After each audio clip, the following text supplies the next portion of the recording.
Now moving on to the another part, that is coming to the anti-anginal drugs classification. Okay, so you know what is the main goal of the anti-anginal drug? We have to restore the balance between oxygen supply to the heart and the oxygen demand of the heart muscle, right? So these drugs, which is mentioned here in the screen, these drugs, they will increase the oxygen supply. How? By improving the blood flow to the heart. Vasodilation. That is the one way. So either they are going to do through the vasodilation, they will increase the oxygen supply and they will increase the blood flow, or they will reduce the oxygen demand by lowering the heart's workload.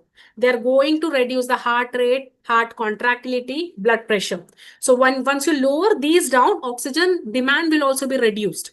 Right. So either you can give more oxygen or you can reduce the oxygen demand. How? By lowering the heart's workload. Clear? So let's understand how different types of drug is helping here. Okay. So the first one is the nitrate. You can see here nitrate. Under the nitrate, you have the short acting and long acting nitrate. See, drugs are very important. Classification, whatever classification I'm teaching you from what all classes I have taken for you, for let it be ANS, CNS, CVS, AC, everything, all the classification is very, very important. Okay, you should know at which classification is which drug coming. Clear? So coming to the nitrates, what is the main action? Dilation. They will relax the blood vessel, arteries, veins, everything. They will relax it. Okay, what will be the effect? It will reduce the amount of blood returning to the heart. What is that? Preload. And what is the resistant against which the heart is pumping after load? So you can simply say the nitrates, they are reducing the preload as well as the afterload by dilating, by relaxing of the blood vessel. So because of that, what will be the result? The heart works very less. Less amount of working will be there from the heart side. It will require less oxygen. Chest pain will be relieved quickly. Okay. Under that, we have the glycerol trinitrate, isosorbide dinitrate, then dinitrate oral, isosorbide mononitrate. Okay. Then erythritol tetranitrate and pentaerythritol tetranitrate. All those drugs are coming. Under that GTN, you know, very commonly you would have seen GTN, isosorbide dinitrate, isosorbide mononitrate and all. So this is something, no, usually nitrates, they are taken under the tongue. For the quick relief for the angina attack, it is normally taken under the tongue. Okay, we'll learn about that in detail. I'm just giving you the short explanation here. Second one is the beta blockers. What is the main action? It will block the action of adrenaline in the heart. So because of the blockage of adrenaline in the heart, it will slow down the heart rate and it will reduce the force of contraction. So the heart is using very less oxygen and it will also help to reduce the pain. It will not allow the pain to develop because it is using very less oxygen only. Why? Because it has already reduced the heart rate. It has also reduced the contraction also. So it requires only less oxygen now. Okay, so that way, propranolol, metoprolol, atenolol, every drugs. Okay, all those drugs are there. They are attacks. Okay, they are not treating. Okay, see, beta blockers, they are not going to treat angina attacks, but they are just preventing it. Okay, that is the point here you should understand. Next classification is the calcium channel blockers. They will prevent the calcium entering the heart. As I told you, calcium, if they enter, they will deposit it. Calcium can get deposited in the heart and that can cause atherosclerosis, plaque deposition, and yeah, so and so.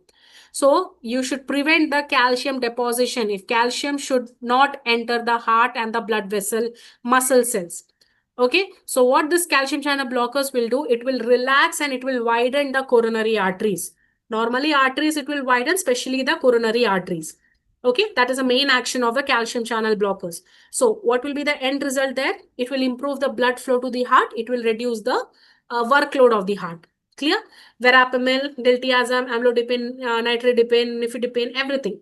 Okay, so these are mainly given for what? Mainly this calcium channel blockers, no, they are mainly given for the Prince metal variant kind of angina. Okay, vasospastic. Okay, that I've told you, right? Vasospastic kind of.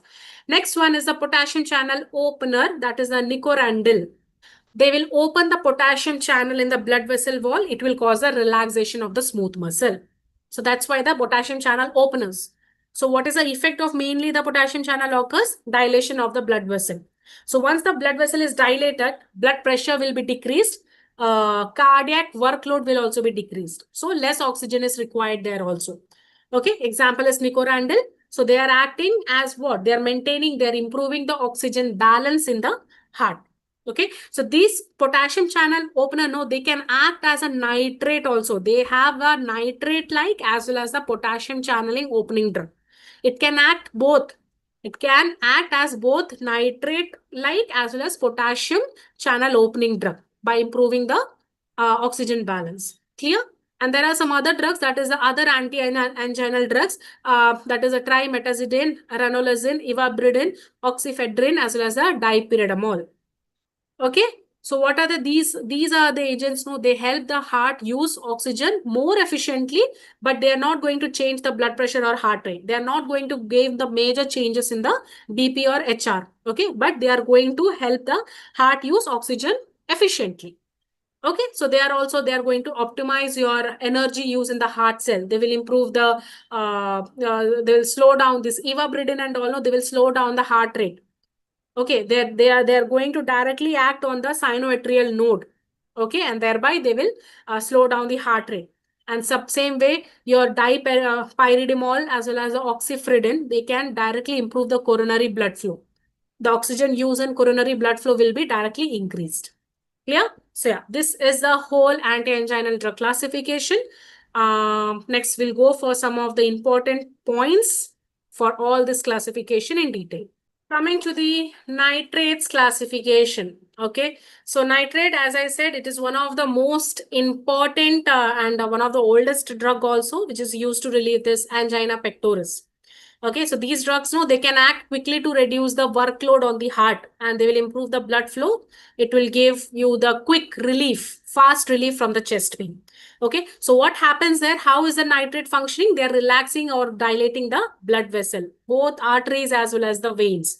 Okay, now what happens? What is exactly happening in this particular nitrates classification? See, when the veins relax, less blood will return to the heart, right? Your veins is relaxed, so less blood will be returning to the heart. So it will reduce the preload. Preload means what? The amount of blood filling the heart from the veins, vena cava. Okay. Same way, when the arteries relax, it is reducing the afterload. Afterload means what? The pressure the heart must, the pressure the heart must pump against the gradient. Okay. The heart must pump the pressure against the wall of the body, so that is after the afterload, so that the blood is pumped out of the heart through the aorta. Okay, so as a result, the heart has to do less work because both arteries and veins are relaxed now, so they will use less oxygen, and so the chest pain will be gone. Okay, they will help to improve the blood flow. They'll help to improve this blood flow to the heart muscle, especially to the coronary artery. So overall, if you ask me, the nitrates, they are reducing the oxygen demand and also they are increasing the oxygen supply. So balance is there. They are restoring the balance and they are relieving the angina. Okay, classification wise, the first one we have is what? The short acting nitrates. Short acting nitrates means what? These are used for quick relief during the acute attack of angina, sudden chest pain. Okay, so these short acting nitrates, no, they act very severely, very rapidly they will act, but only for the short duration of effect. Okay, so nitroglycerin, as I said, nitroglycerin also known as GTN, that is your glyceryl trinitrate, amyl nitrate. All those are what? The nitroglycerin. So nitroglycerin means what? The glyceryl trinitrate or GTN. So these are the one which is used and they will act rapidly but for a short duration only. Okay, so these drugs, no, these are usually sublingually administered. Sublingual means what? Placed under the tongue, so that the drug can enter the bloodstream quickly. They will bypass the liver and they will act on the heart in minutes. Within some few minutes itself, they will show its action. Okay, so suddenly you get the chest pain, suddenly you get the ongoing angina, you can go for the nitroglycerin for the sudden, like, relieving from the angina. Okay, then there is a long acting angina. That is something used to prevent the future angina attacks. Okay, not for the immediate relief. It is given for the future angina attacks. Clear? Examples, what are they? Tetranitrate, isosorbide dinitrate, pentaerythritol, tetranitrate. Okay, so these are what these are used. They have, even though they are slow, even they are given, their action is very slow, onset is there, but they have a longer duration of effect, opposite to that of short acting. Okay, they have slower onset but longer duration of effect.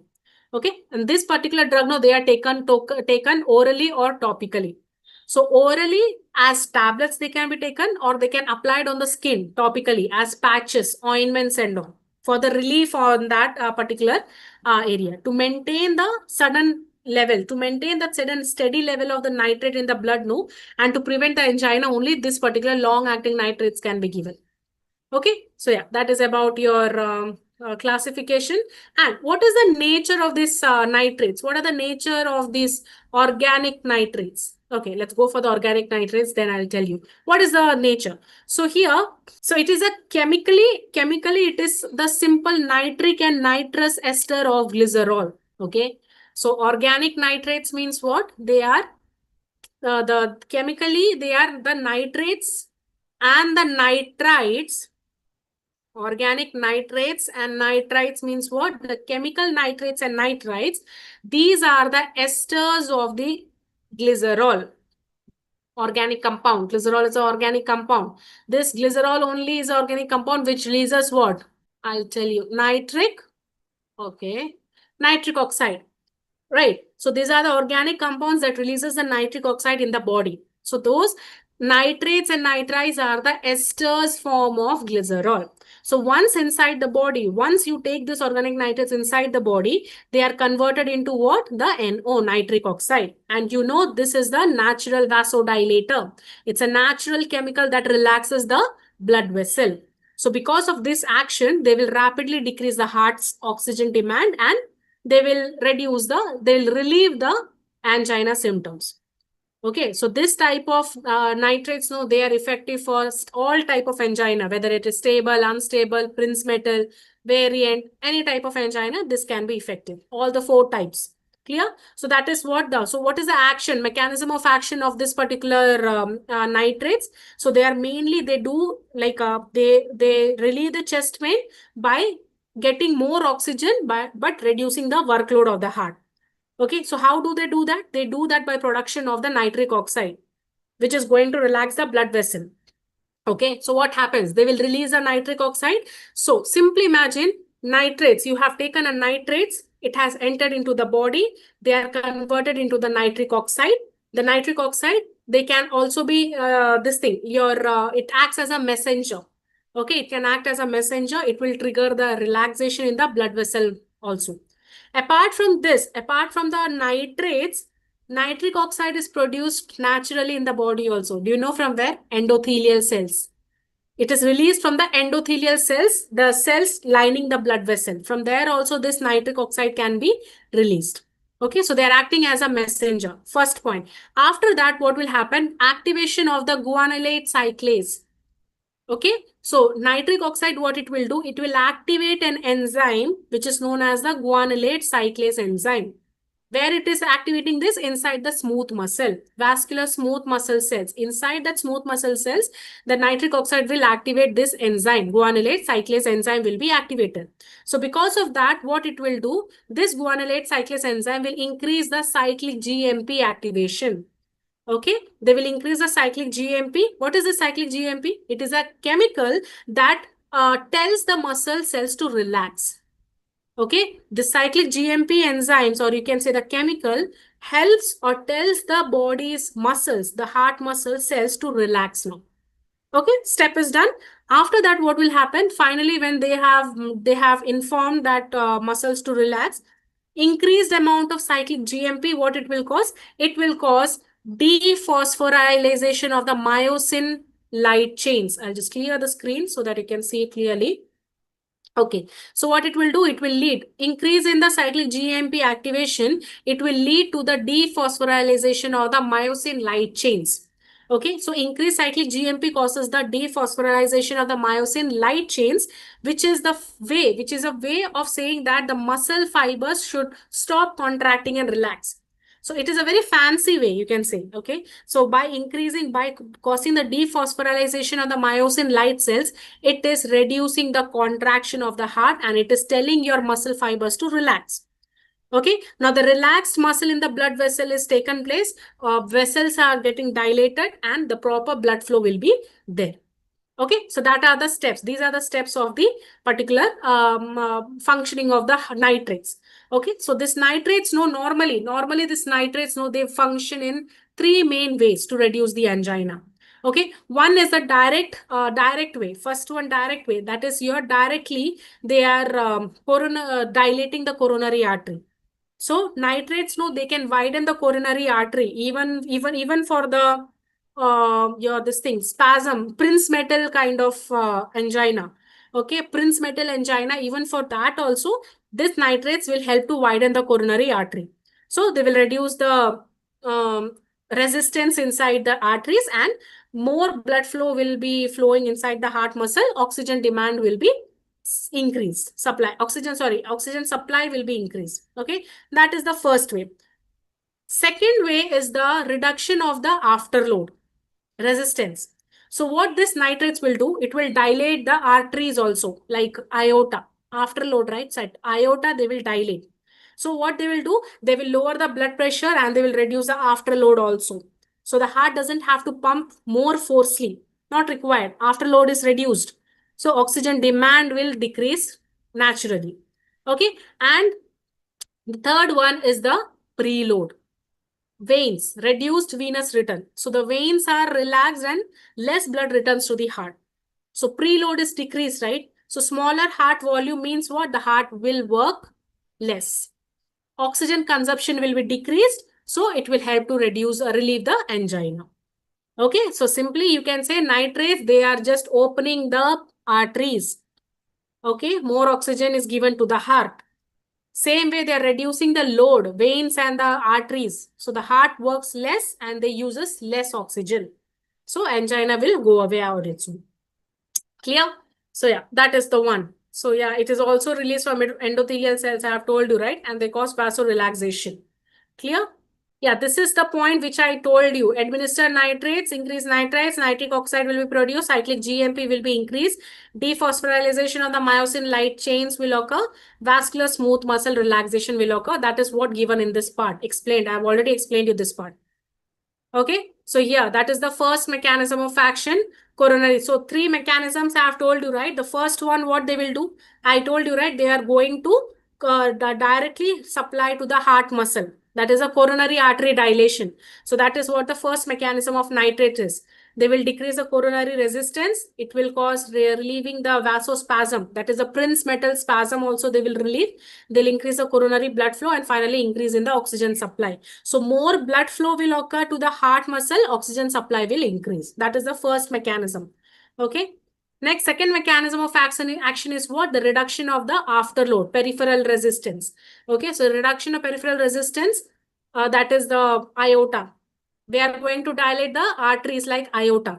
So decrease in the blood pressure. Obviously, afterload will be decreased, workload of the heart will also be decreased, and oxygen consumption will also be decreased. Why? Because the heart is not pumping as hard as possible. So oxygen demand will also decrease. So this is the second way the nitrate is functioning. Third mechanism of action is what? The reduced venous return. Reduced venous return means what? The preload, right? Yeah, it's preload due to the dilation of the veins. So veins are very much relaxed and less blood is returning to the heart, right? So decrease left ventricle volume, decrease preload, decrease workload of the heart, and finally the decrease in oxygen consumption. Okay, so oxygen consumption will be decreased, so it will help to relieve the angina. Why? Because the heart is functioning very less. I mean, slowly only it is functioning. No workload is there because workload is decreased here, right? That's why. So these are the three mechanisms of action. Now coming to the routes of administration. Already I have told you to improve the blood flow and to relieve the angina-like symptoms. There are how can we give the nitrates? Depends on whether we want quick relief or long-term prevention of angina. Right, that is the way we are checking. So the first one is the sublingual routes are there under the tongue for the fast relief. Any kind of acute angina attack, for that sublingual route can be given. directly the drug will be absorbed into the blood through the tissues under the tongue. So within few minutes itself, it will show its action. For sudden chest pain and all, it is useful. Okay. Second one is the oral route by mouth for long-term prevention of angina attack. So slowly it will be absorbed through the digestive system. Okay. So it is not going to show the sudden action. It is giving you the prolonged slow action only. Steady drug level will be there in the body. Okay. Then third one is the intravenous route also. Emergency situation. If the patient is having sudden severe kind of angina, coronary spasm, or ischemic syndrome, acute ischemic syndrome, in such emergency situation, intravenous route can be preferred. Directly they will enter into the bloodstream. So for immediate and controlled kind of drug delivery and for fast and effective action for critical conditions, intravenous route can be given. Okay. Next one is the topical route, patches, ointments and all. So for long-term prevention, without taking that internal pills, multiple pills not required, just by patches and ointments. So what they'll do, slowly they will get absorbed through the skin. Okay. Continuous level of drugs activity will be there in the body. Okay. So this is something which is convenient if the patient is undergoing like ongoing protection from angina. For that patient, this particular way of route of administration is convenient. Now, effects on the cardiovascular system, effects of nitrates in the cardiovascular system. So as I said, in the heart, by two main ways, these nitrates are helping. One, they are reducing the workload, and second, they're improving the blood or oxygen supply to the heart muscle. Venous vein dilation. So they will reduce the preload. Okay. Or they are going to increase the coronary artery dilation. That is increasing the oxygen supply to the heart. They are going to show that action. Okay. So these are the so rapid relief of angina. For that overall effect, what will be the heart's workload means what? Less blood will be pumped, low pressure will be there. That is the one way, and they're increasing the blood flow to the heart. Okay. They are lowering the this oxygen consumption, myocardial oxygen consumption. They are going to relieve the chest pain quickly, and they're also going to prevent the further episodes of angina. Okay, quick acting for attacks and long acting for prevention. That's much you can understand. Okay, so that is how they're showing the effect on the heart. By preload as well as afterload will be reduced, and also the workload of the heart will be reduced. So that is what is given here. And for immediate relief, nitroglycerin can be given. Okay, so it will cause the large veins. Okay, slowly they will pull into the veins. Okay, and nitroglycerin dilates the coronary vasculature also. That is the blood which is supplied to the heart muscle. So they will decrease the oxygen consumption because of the less cardiac work. So that is what already I've explained you this much. So I'm not repeating it again. Then coming to the pharmacokinetics of this thing, nitrates. So pharmacokinetics is what? We are absorption, distribution, metabolism, and elimination. Right. So in case of nitroglycerin, so they suffer marked first pass metabolism. Nitroglycerin is what? Short-acting nitrate, right? So if you're swallowing this nitroglycerin, it rapidly gets broken down in the liver before it reaches breakdown. Nitroglycerin is normally given under the tongue, sublingual. So it enters the bloodstream directly, acting within minutes.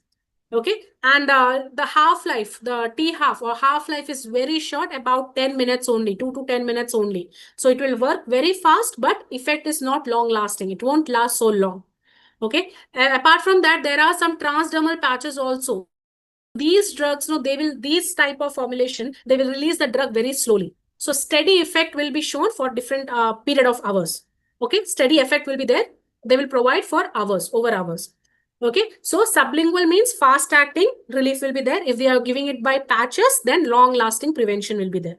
Okay, then there is one more, that is the NitroBid. It is an oral topical preparation which saturates the hepatic catabolic pathways, allowing a prolonged level of nitroglycerin. So what is that? A very special oral or topical nitroglycerin preparation.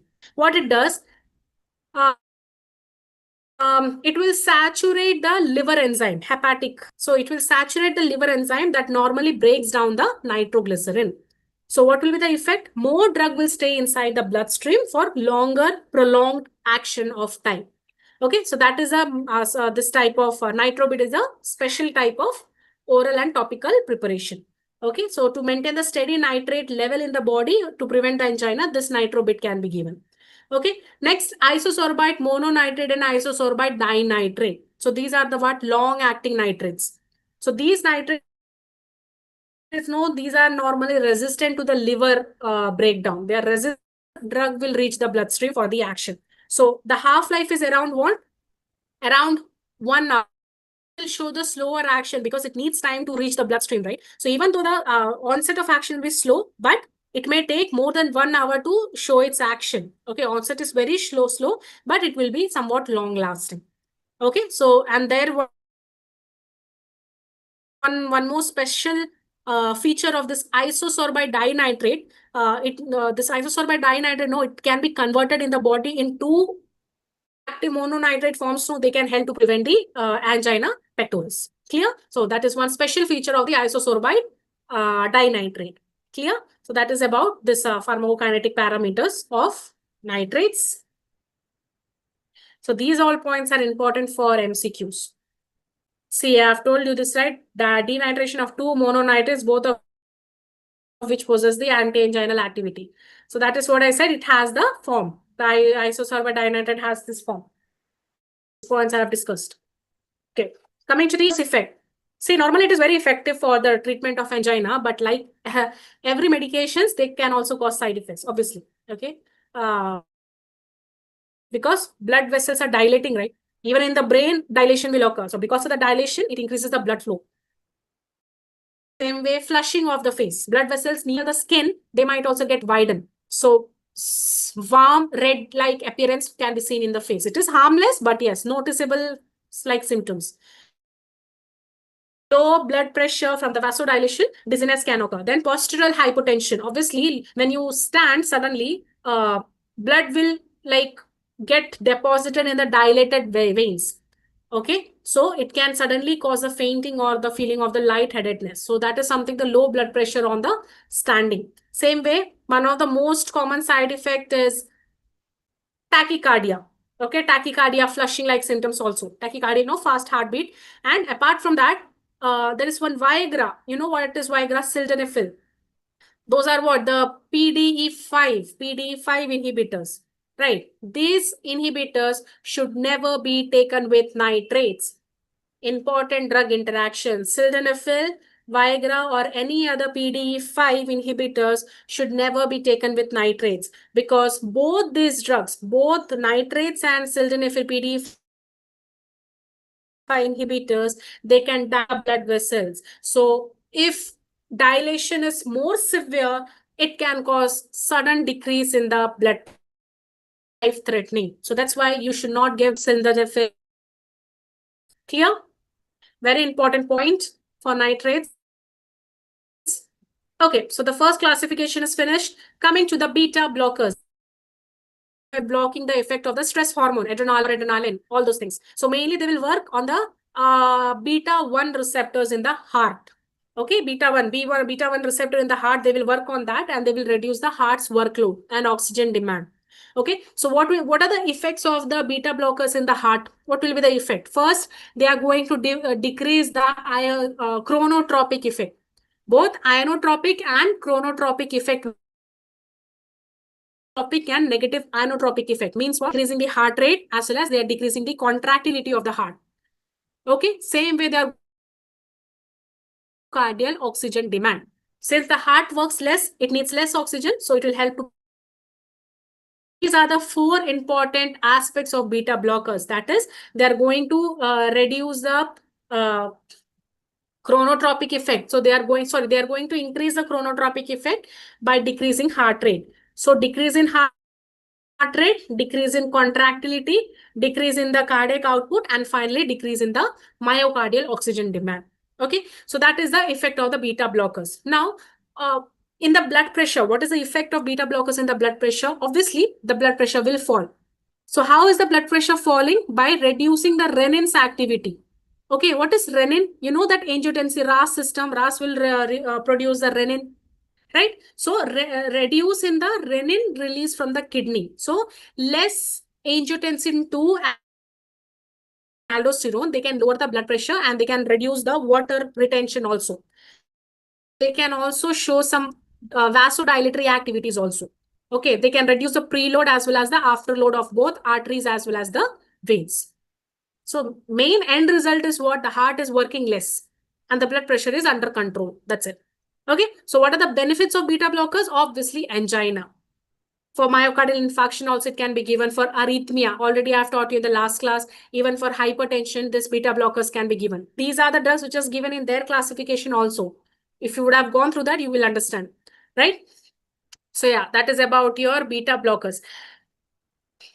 One more point, did I miss? Yeah, selectivity.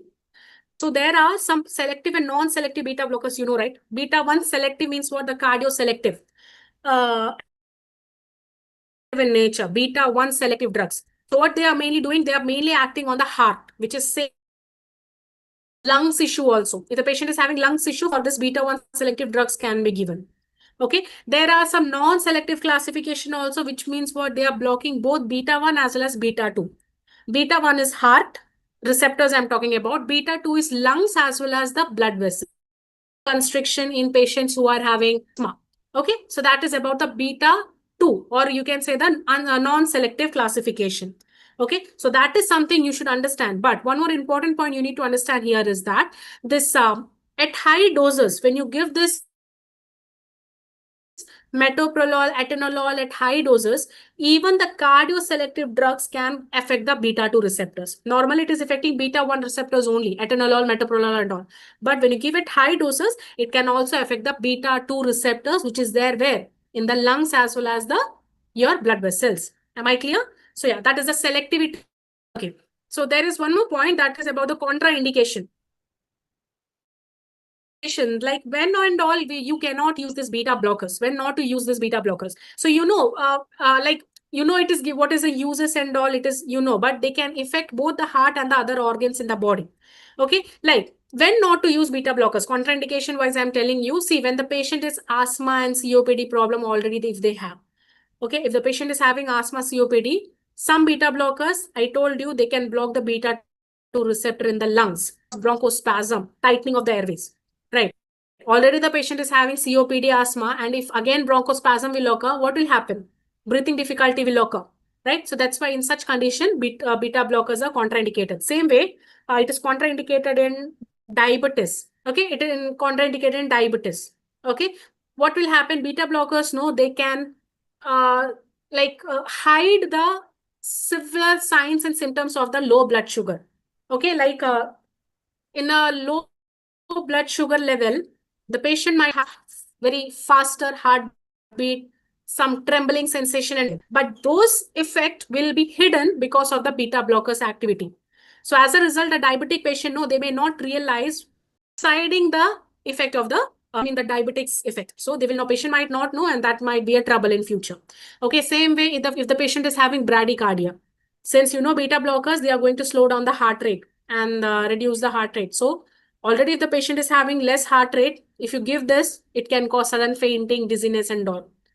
Okay, so yeah, such situation and all, you cannot give this beta blockers. And there are some prototype drugs. One of the prototype drug is what? Propranolol. The first beta blocker discovered, that is the prototype. The prototype drug means what? Propranolol. First beta blocker drug discovered.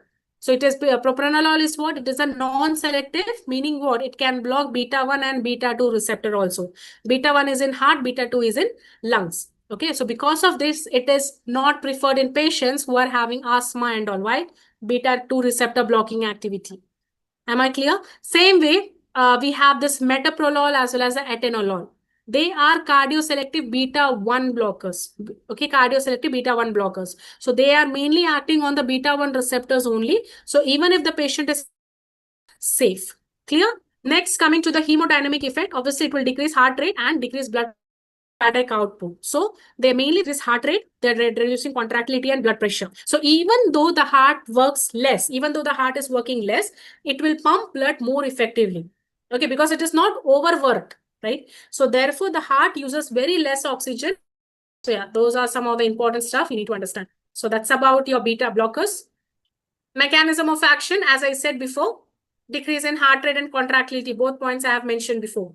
And they're reducing the afterload and preload Here they are reducing what? They are reducing the renin function, less angiotensin 2, aldosterone will be less, retention will be less, and less blood volume will be there. So all together they are reducing the blood. To the adverse effect. So first one is the bradycardia. Obviously, beta blockers, you know, slow heart rate. It will slow down the heart rate, right? So it might lead to tiredness, dizziness, fainting, and all. Second one is your hypotension. Obviously, it will reduce the suddenly stand. You might have this posture hypotension. Heart failure. Why heart failure? Why will it worsen the heart failure condition? See, in some patients, no, with a weak heart, if they have already weak heart, if you reduce the heart rate too much, it will worsen the symptoms of shortness of breath, or you can say swelling or fatigue and all. Okay, so that's why it can cause the heart failure like situation. Next, cardiogenic shock. So if the heart is already failing badly, it is not functioning properly, it is a repaired heart. Beta blockers, if you give, it will further decrease the cardiac output. So dangerously, blood pressure will be reduced. And cardiogenic shock can narrow the airways. So breathing issues and all can occur. It is contraindicated in asthma and COPD, right? Dyspnea, what is that? Shortness of breath. Okay, so patient, because the lungs and heart are connected, right? So they might have the low blood sugar level. So beta blockers, no, they will mask the symptoms of this diabetic. Glucose level is dropping down. Okay, because this beta blockers is masking the symptoms, right? Finally, the hyperkalemia. What is that? Some beta blockers, they'll reduce the potassium coming into the cells. So they will cause a rise in the blood. All this is normally severe. They cause the imbalance in the electrolyte levels in the body. Clear? Okay, coming to the third classification, that is calcium channel blockers. So what is the basic concept of the calcium channel blockers? You know, calcium is something, it is important for the muscle contraction, right? Whether it's heart muscle, that is your cardiac muscle, whether it's smooth muscle where it is present, blood vessels. Okay, whatever muscles it is, calcium is important, very important for, it plays a role in the muscle contraction. They enters through how? They are going to enter through the L-type cell, L-type calcium channels, L. Okay, they are entering through the L-type calcium channel, and then it will cause the contraction of the muscles. So more calcium inside the cell, more contraction will occur. Okay, now, what will happen if you block this? Imagine if we block that calcium entry, what will happen? The muscle cannot contract strongly. The blood vessel will not relax also. Okay, sorry, the muscles will not contract, will relax, vasodilation will occur. Okay, and the heartbeat will be there with very less force, and they will use less oxygen also, because contraction is not properly done, right? The muscle is not contracting properly. So that is what exactly the calcium channel blockers do. Am I clear? So what is the criteria there? Phenylalkylamine, verapamil, benzodiazepine under the diltiazem, and dihydropyridines. Classification I'll explain here. Nifedipine, amlodipine, lecidipine, benidipine, cilnidipine, as well as the nicardipine. All those are the classification. I'll explain you one by one. I mean, what all are important? I'll just give you the important notes here. Okay, so that was the classification. So how is this proper calcium channel blockers inhibiting the entrance of the calcium into the cardiac and smooth muscle cell of coronary and systemic arterial beds? So calcium channel blockers, they will block the L-type calcium channel, which is present in the cardiac heart muscles and the blood smooth muscle cells in the artery walls, blood vessel walls. So they are going to block the L-type calcium channels, which is present in these muscles. So what happens next? Arteries will dilate, blood pressure will drop. Contraction will not happen, right? Because calcium is not, heart contraction will weaken, the heart work will be less, okay? Then heart rate will slow down, especially when you give this verapamil and diltiazem and all, no? Especially with that, the heart rate will be slowing down, okay? Then oxygen demand will also decrease. Finally, the chest pain, angina, channel blockers, easier blood flow will be there, lowered blood pressure will be there, workload of the heart will be lowered, reduced workload of the heart. Okay, so those are the actions of the calcium channel blockers. Okay, what are the effects on the heart and the blood vessels? As I said, first they are going to cause vasodilation. Calcium channel blockers, they will relax the arteries, they will reduce the vascular resistance, that is the PVD, peripheral vascular resistance. PVR, cardiac output and PVR. Okay, so what CCB will do, they will relax arteries, reduce the blood pressure and the afterload or in the heart. Okay, so the workload will also be decreased. Same way, this calcium channel blockers, no, they can cause negative inotropic effect. Negative inotropic effect means what? They will cause they will reduce the heart's contraction. Heart's contractility will be reduced. Conduction from the heart, decrease conduction through the AV node. That is also they are going to do. One, they are going to cause vasodilation, PVR, and negative inotropic effect will be there. And they are going to show the cardiac conduction, decrease in the cardiac conduction. Okay, they are going to slow down the electrical impulses in the heart. So therefore, it can be given for arrhythmia also. They'll help to reduce, they'll help to control the blockers were given, right? As if you remember. Okay, but there is a problem here. Okay, since the heart's pumping action is reduced, that is one of the important point you have to understand. Even though they are helping us with the angina situation, but still, since the heart function is pumping, the heart failure condition in some patients. So that point you need to understand here. Okay. Hypertension for arrhythmia, in all those conditions it can be given, but it is not useful for the heart attack condition. There, which drug can be preferred in if it is post myocardial infarction or heart attack situation? Beta blockers will be preferred. Calcium channel blockers will not be preferred because contraction is not there, right, properly, right? So that is the main issue. So it is useful in the principal angina in conjunction with the nitrates. Clear? This is just for your understanding, okay? Okay. This is what is given here. I mean, the actions of the calcium channels blockers, as I said, that is I have explained to you in all those things I'll explain. That is more than enough. Okay, come major groups based on the site of action. Okay, one is the phenylalkyl. We have benzothiazepine, that is the diazepam, and the third one is the dihydropyridines. Okay, that is nifedipine, amlodipine, felodipine, etc., etc. Okay, so those are the things which on the vasodilators. Okay, and all that is the dihydropyridines. They can cause reflex tachycardia, decline in the blood pressure. This thing, nifedipine and vasodilators, whereas the benzothiazepines, that is your diltiazem, these are acting on the heart as well as the blood vessels for the immediate action.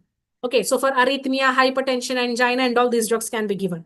Same way, verapamil, that is the phenyl, they will slow down the heart rate, they will reduce the contractility. Okay, but phenylalkylamines, no, verapamil and all, they should not be given in the heart failure patient. Clear? So that is the one of the important point. So coming to the nifedipine classification. Okay. So what is that nifedipine? Dihydropyridine derivative.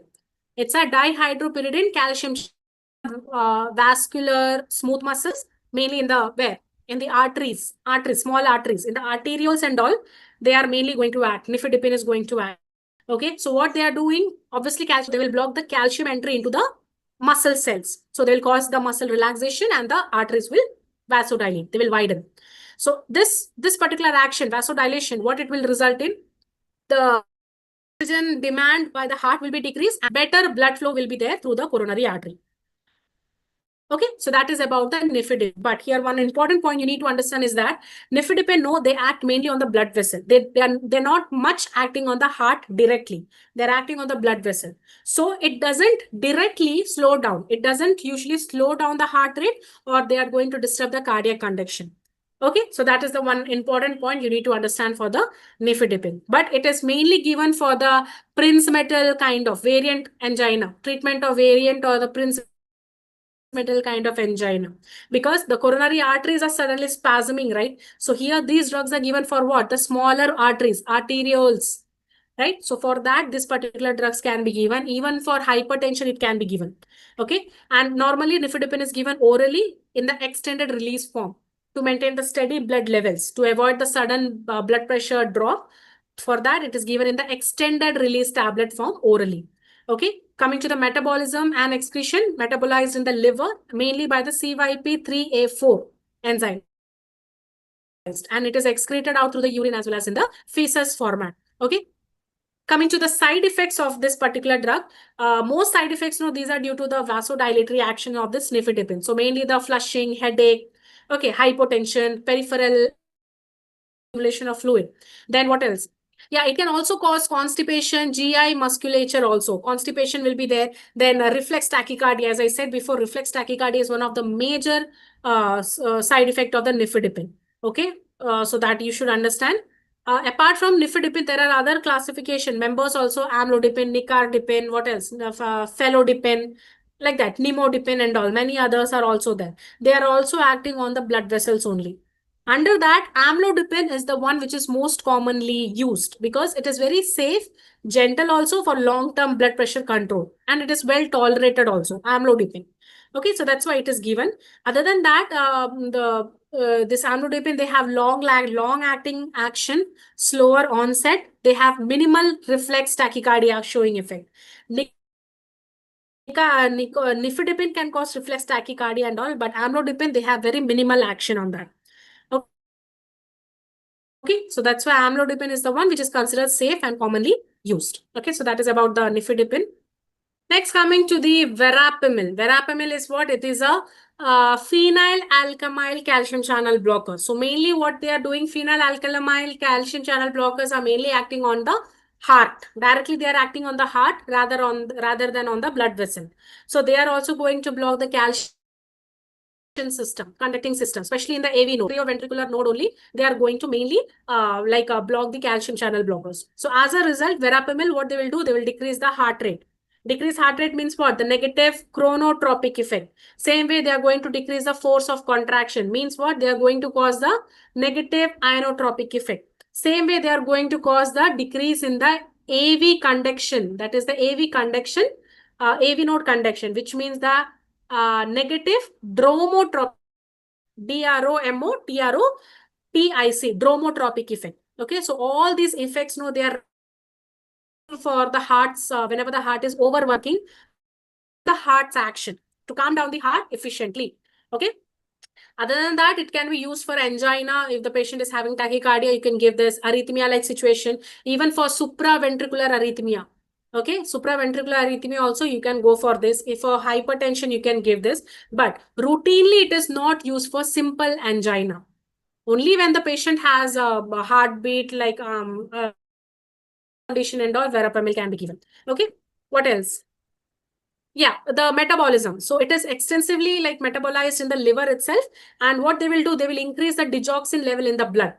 By reducing its clearance, this particular verapamil, no, they can increase the digoxin level. So that is one of the important drug interaction.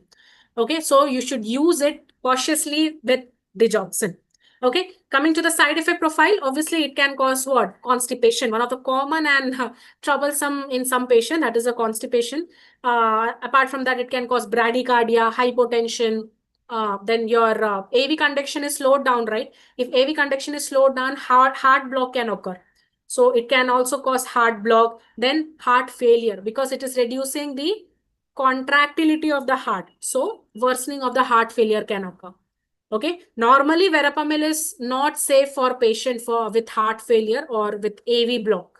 Atrioventricular block, it is not safe. Verapamil. Clear? So yeah, those are the important point. And digoxin, consider being cautious on that. Next drug is diltiazem. So what is diltiazem? It will affect both the heart as well as the blood vessel. Mixed action shown by both the two drugs. Okay, so what this diltiazem will do, it will reduce the calcium entry in the cardiac as well as in the smooth muscle cells. So both blood vessels and cardiac cells, it is showing its action. So as a result, what this diltiazem will do, it will slow down the heart rate. How? By acting on the AV. It will cause the vasodilation. It will improve the blood flow into the coronary artery, and also it will decrease the oxygen demand. So diltiazem, no, it has a very balanced action. Moderate effect will be there on the heart as well as on the blood vessel. Clear? And what are the uses of diltiazem? Obviously, in the angina, especially diltiazem is used in the variant kind of angina. So it is like coronary spasm, artery spasm, angina, variant angina, this particular diltiazem to relieve the coronary artery symptom. Then apart from given for hypertension, for arrhythmia also, this diltiazem can be considered. For atrial fibrillation, supraventricular tachycardia, for that also diltiazem can be used. Okay, it's like it's good choice. It's a good choice when the patient, they need to control the heart rate also and also to reduce the blood pressure. To maintain both that time, it is a very good choice to give to the patient. Okay, then coming to the metabolism, it is obviously metabolized in the liver and they can interact. This particular drug, no, they can also interact with the digoxin, similar to that of verapamil. So, side effect wise, obviously hypotension will be there. Same way bradycardia, reducing the heart rate, right? Bradycardia, constipation, fainting, dizziness, all those things are very common. But when you compare it with verapamil, diltiazem is tolerated, well tolerated. Clear? So yeah, that is the action of the pharmacokinetic parameters. It is given for all these drugs: nifedipine, verapamil, diltiazem, nicardipine, as well as the felodipine. So this is just a numbering. All these things are given. So go through the pharmacokinetic parameters in this. What are the adverse effects? Diltiazems and all. So nausea, vomiting, dizziness. Okay, those things I have already told. Tachycardia, myocardial infarction, heart failure, AV block. In all those conditions, it is contraindicated. So that's it for this.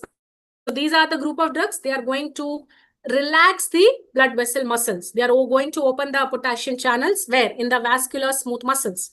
Okay. Most importantly, where? That is the this thing, your ATP sensitive potassium channels. So ATP sensitive potassium channels, those are the special type of potassium channels. They will be opened in the vascular smooth muscles. So they are relaxing the blood vessels by opening. Doing this, they are lowering the heart's workload. Workload will be reduced and they will improve the blood flow to the heart. Okay. Channel openers, no, they are the members of the vascular smooth muscle cells. Okay. So what will happen? Potassium, it will flow out of the cell. Flow out of the cell means what? Efflux. Efflux is occurring. So because of that, so once the potassium flows out, K plus, right? So positive charge will make the cell more negative inside because efflux of potassium has occurred. So inside the cell, it will be more negative, which means what? Hyperpolarization, right? Now what will happen? This hyperpolarization, no, it will close the voltage gated calcium channel. Because of the hyperpolarization happening inside the cell, because of the negative charge, it will cause the closing of the voltage gated calcium channel. So what will happen? Less calcium can enter inside the cell, right? So less calcium, if it is entering, contraction won't be there, right? Inside the cell. So contraction will be reduced. So with less okay. So relaxed vessel means what? Vasodilation has occurred, blood flow will be more easily done. So how is this helping? They're going out of the cell and they're not allowing the calcium to come inside, and thereby they're reducing the contraction and they're relaxing by vasodilation. Okay. So what this does to the circulation? What are the? There will be dilation. Obviously, the arteries, the afterload will be reduced and the arteries will get dilated. Are getting dilated. So the preload and the afterload will be reduced. Okay. They will improve the coronary flow and also the heart will work less harder. They don't need to work very harder, very fast for the oxygen. Less oxygen is required and the heart is going to work in a mediator. Okay. So yeah, that is one thing. And here one nicorandil, potassium channel opener is that, right? So that is the is going to combine potassium channel opening with one more point, with nitrate like effect. I have told you in the starting itself, this potassium channel openers, they will also act like a nitrates. So nicorandil is something which is acting both as a potassium channel openers as well as the nitrate like effect. So both means what? They both will open the potassium channel and they will release the nitric oxide. And the other side, nitric oxide is released, vasodilation is occurring. I hope it's clear. So potassium channel openers, no, they can be used to treat angina, mainly when to reduce the preload and afterload for improving the coronary blood flow inside the heart. Okay, so that is the main action here. So why is this helpful? Because they are directly reducing both the preload as well as the afterload. Okay, so blood flow improvement will be there inside the coronary artery. And when it is combined with this nitrate action, that is a nicorandil, they will give both venous dilation as well as the coronary benefits, arterial or coronary benefits. Okay, so that is the main action there. Coming to the side effect profile, that is your headache, hypotension, palpitation, flushing, nausea, vomiting, ulcers in the mouth. Okay, with drugs like nicorandil and all, no, ulceration, very rare condition, but ulceration can occur in the, so that can be reported. So source like your cold source like situation can occur. Okay, one more important point you need to understand is that the nicorandil and all, no, it should be used in caution with the PDE5, because when you combine together, obviously they are going to cause what? The Yeah, what they are going to cause? They are going to cause the combined vasodilatory effect. So that can cause what? Sudden drop in the blood pressure. Okay. So that's why you need to do in caution when you're giving it with the PDE5 inhibitors or sildenafil and all. Okay, so that is how this particular functioning is that. So they are reducing what? Efflux is happening, potassium efflux is happening, taking place, venodilation, preload is reduced, arterial dilation, afterload is reduced, and they are also releasing GMP, and finally they are relaxing the vascular smooth muscle. This part I have already explained you when I was teaching you the nitrate part, right? So you can correlate from there. Effect here, they have the Torsades D pointers. What is this Torsades D pointers? See, normally uh, they can cause life-threatening arrhythmia. Already I have explained you, right? There will be a severe life-threatening arrhythmia. That is a severe form of arrhythmia is the Torsades D pointers. Okay, so that is something your one of the important side effects of this particular classification potassium channel blockers, nicorandil and all. Okay, so why? Because these are going to reduce what? You are combining together. You cannot give it further because it is going to cause irregular heartbeat structure, right? So therefore, you cannot give it situation. Why? Because it can cause distorted pointers. Okay, apart from that, already I told you headache, flushing, dizziness and all, it will be cause hypotension. Then reflex tachycardia. Reflex tachycardia will also be formed.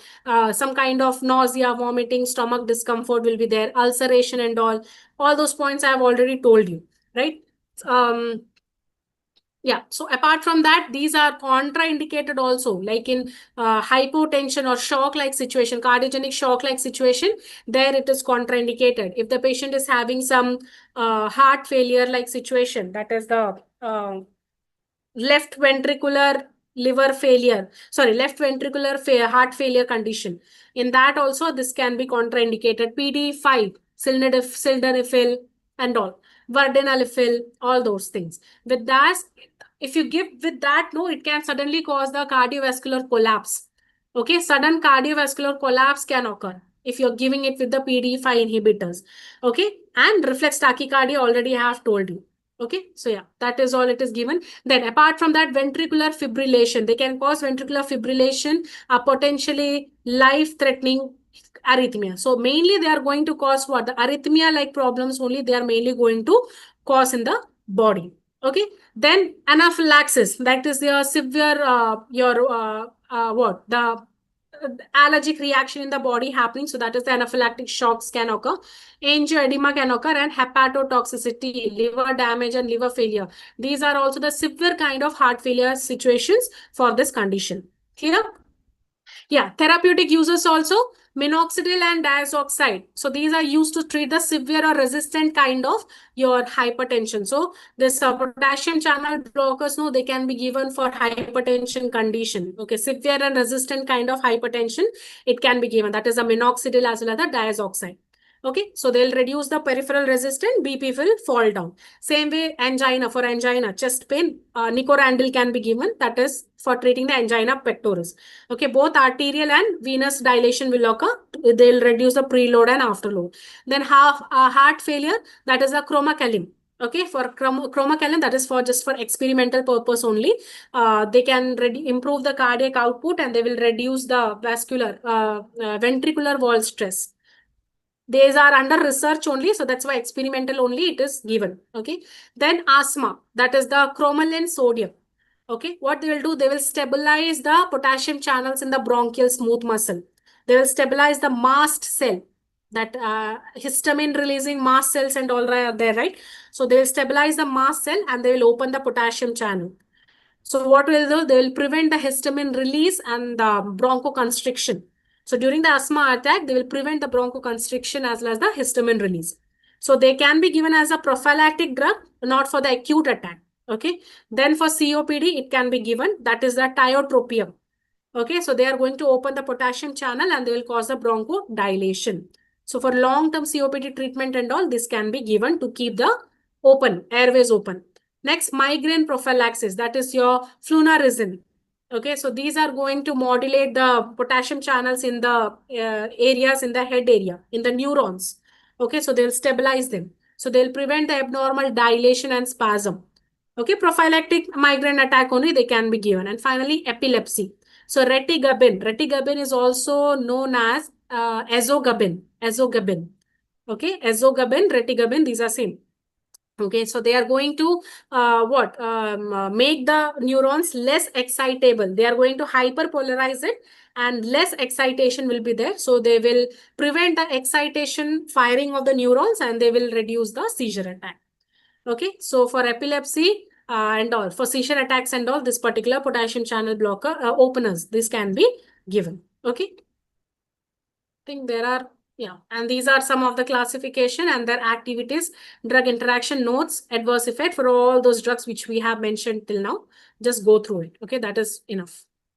Even this, I mean, the for different drugs given for angina, what are the different stages? Okay, how it is preferred. That is the one which is given. Okay. For other conditions also, apart from along with treating of angina, for other conditions, what all drugs can be given and all those are given here. Just as a summarization chart. Okay. And these are some of the extra drugs, anti-anginal drugs, other drugs which can be given.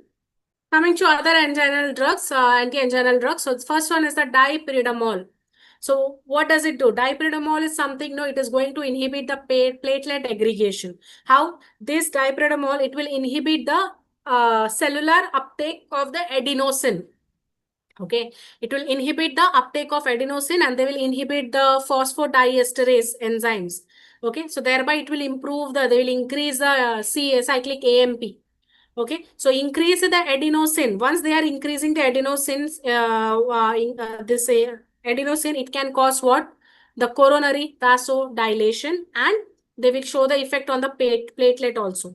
Okay, so that is the way they are going to inhibit the platelet aggregation. So what, it is also powerful coronary dilator. So it is a vasodilator of the coronary vessel and apart from that, it is having the antiplatelet activity also. So it is dilating the normal coronary vessel more than the other ones. Okay, so they are going to what? They have this particular dilatory effect, coronary dilatory effect. Apart from that, the platelet aggregation inhibition. Okay, so yeah, that's it. That is the action of the dipyridamole, antiplatelet action combined with the coronary dilatory activity. Okay, next one is the trimetazidine.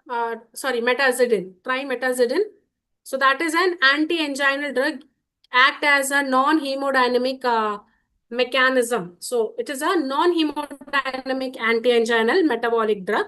So what is that? They are going to shift the myocardial energy use. That is something related to the glucose oxidation.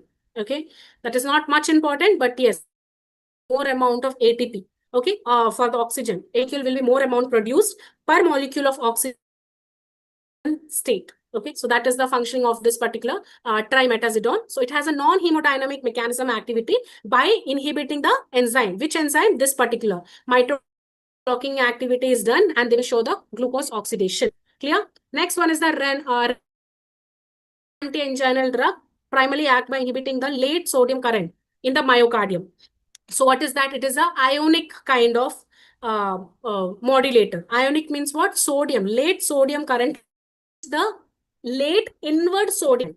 Okay, so less late inward sodium influx, less late sodium influx, the activity of sodium and calcium exchange activity. Okay, so that will what will the result here? What is the total result here? That you need to understand. So it will reduce the intracellular calcium overload. So because of that, it will improve the myocardial relaxation and they will reduce the oxygen consumption. Okay, by reducing the intracellular calcium overload. Okay, that is the main action shown by this particular ranolazine. Then ivabradine.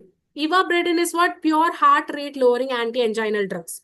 Okay, so that is something what directly they are lowering the heart rate and they have been recent pacemaker also, that is a sinoatrial pacemaker also, this particular ivabradine pacemaker of the heart. So they can block. So you can see one F channel. What is this F channel? It is known as the current or funny channels. This F channel that is going to control the depolarization of the sinoatrial cells. So when this F channels, these are blocked, the depolarization rate will be reduced.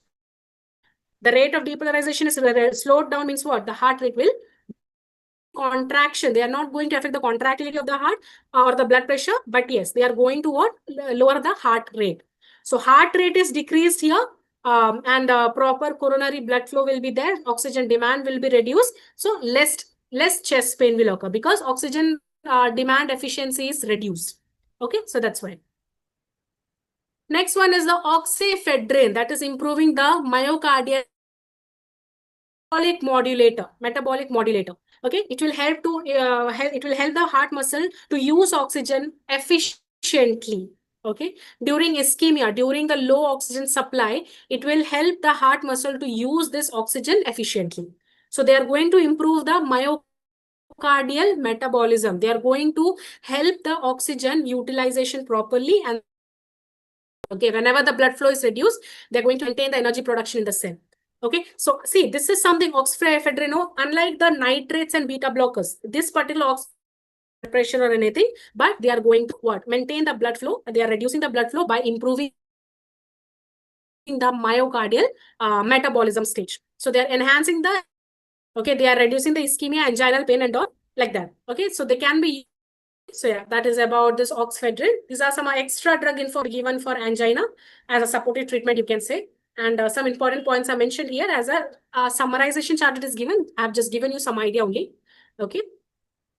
Then there are some combination therapies also. That is some like nitrates and beta blockers. These are not much important, but yes, combination therapies means that they additive beta nitrates and beta blockers, they can be added together and they will enhance the drug blocking activity. Okay, like that. And beta blockers block the reflex tachycardia associated with the nitrates. So to block that, you can give the beta blockers. Nitrates attenuate the increase in the left ventricular end diastolic volume associated with the beta blockers. So inter-exchangeable, they are going to help each other for maintaining the proper heart functioning. Okay, so that is the nitrates and beta blockers. Same way, calcium channel blockers and beta blockers, they are going to what?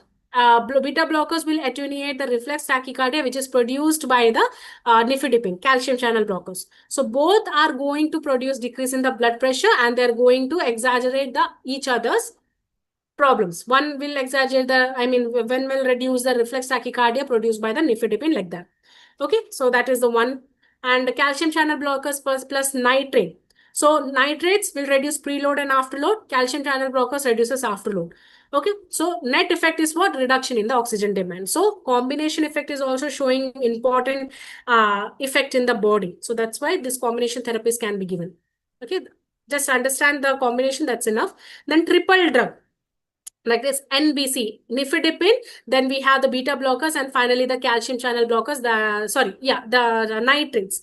Okay, so it is mainly useful for what? The external angina controlled by the inverse. So nifedipine can be given. They are going to, nifedipine is what? Calcium channel blockers. Then decrease in the afterload. The nitrates will be given, decrease in the preload. Beta blockers, they are decreasing the heart rate and myocardial contractility. So NBC, all together they can be given for what? For the any kind of a severe kind of angina situation or some other conditions where they have arrhythmia or some hypertension like condition along with the angina. So there you can go for such triple drug therapy, NBC and all. Okay,